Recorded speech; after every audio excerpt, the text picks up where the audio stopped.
My name is Denise Giroux, and I'm running for the NDP in Pontiac. Who is Denise Giroux?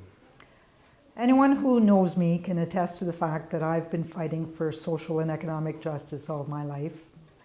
When I first got out of law school, I started with a community legal clinic in Hamilton where I defended the rights of welfare recipients and tenants who were facing rent increases of up to 48%. More recently, with the public service union that I work with in Ottawa, I took on a case of an employee who was being mercilessly harassed by a homophobic director. And eventually, we won him compensation and managed to get the director fired. What has drawn you into politics? I would like to be able to influence the making of laws at this stage in my life. I've been fighting to have laws applied, to see them respected when abuses of authority lead to their being contravened and broken. It'd be nice to be able to have an influence towards economic justice right in Parliament where laws are made in this country. What do you bring to that project? I bring that experience and a record of fighting for people. I feel that our current representative hides behind credentials of being an environmental lawyer, and yet he has not stood up on the key environmental issues that have been raised in the House. All he did was submit blindly, obediently to his leaders' directions, contrary to what he claims are his values. So I bring the courage of my convictions, and I hope that people will see that and want that. I think they expect that of their members of Parliament. Why is the NDP the right place for you to do that? Because it has the most comprehensive and progressive platform of all of the parties. We have plans to address climate action now, as well as economic justice through changes in the Tax Act, to protect farmers here in the Pontiac, and to make sure that everyone improves their quality of life rather than just the richest 1% in society, which is who the Liberals clearly, after many, many years, are working constantly to protect. They say that they're here for people, but when it comes, when push comes to shove, they're always on the side of the big, highly profitable corporations at the expense of people. What are your major concerns about this part of the riding, the Pontiac? Well, locally, there are a number of issues, but clearly the right to good internet service and decent telephone service is one of the pressing concerns locally. Again, the current Member of Parliament has promised only to study the issue further and hopefully have service that can be relied on throughout the region by 2030. And that's not good enough. We have the capacity now, but it takes, again, the courage and the political will to challenge the big networks who are the providers currently to open up the possibility for smaller providers to ensure the real access. If you were elected 4 years from now, what would you like to be able to say were your major achievements? Well, fighting to ensure that internet connectivity, which is so important to business people and to individuals working from home, or working in places like yourself at the paper to have a good, reliable service is part of it. But the other thing I would hope to do is to see the plans for a radioactive dump at the Chalk River site aborted. That is one of the other key issues here, because how can we talk of economic development for Pontiac if we're not prepared to protect the jobs that are already there?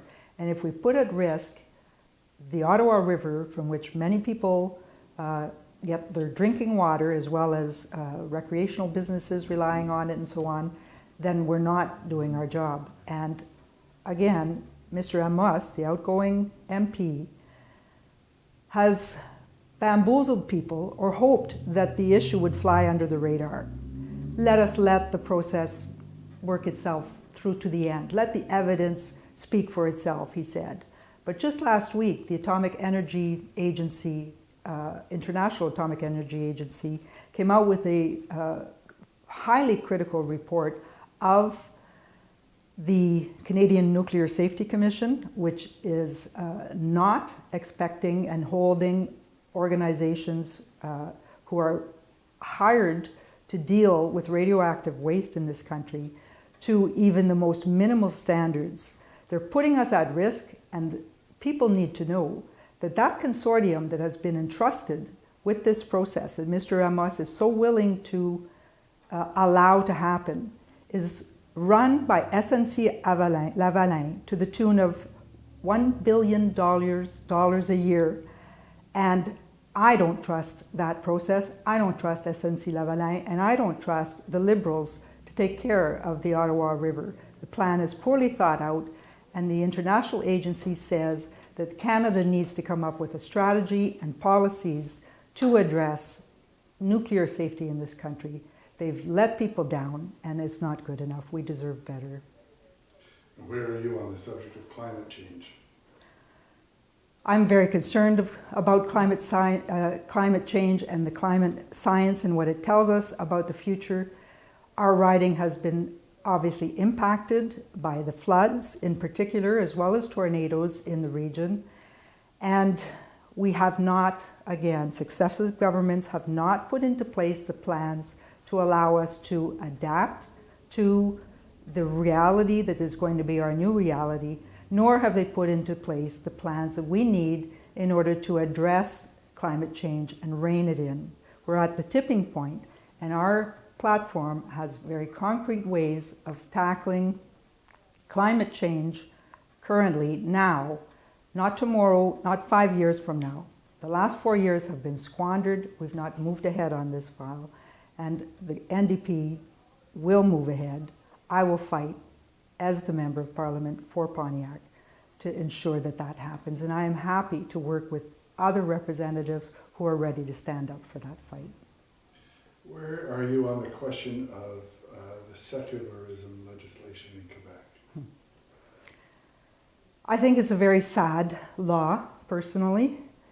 I think that it puts religion and people's personal faiths at a different level from other areas of our Charter and our Canadian Human Rights Act. I am a human rights lawyer. I defend human rights regularly in the public service, and I cannot accept that religion is treated differently from other grounds like race or ethnic origin, the color of your skin, your sex, or your sexual orientation, or whether you're able-bodied.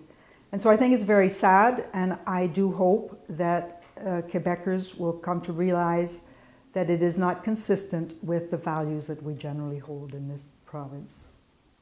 Have you any other thoughts or comments you want to leave with us?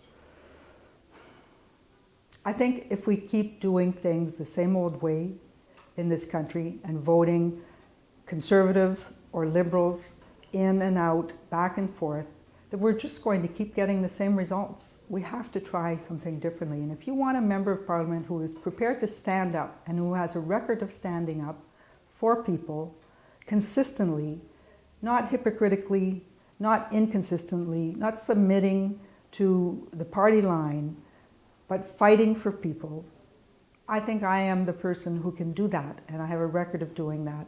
And I hope that people will be prepared to make a different choice this time around.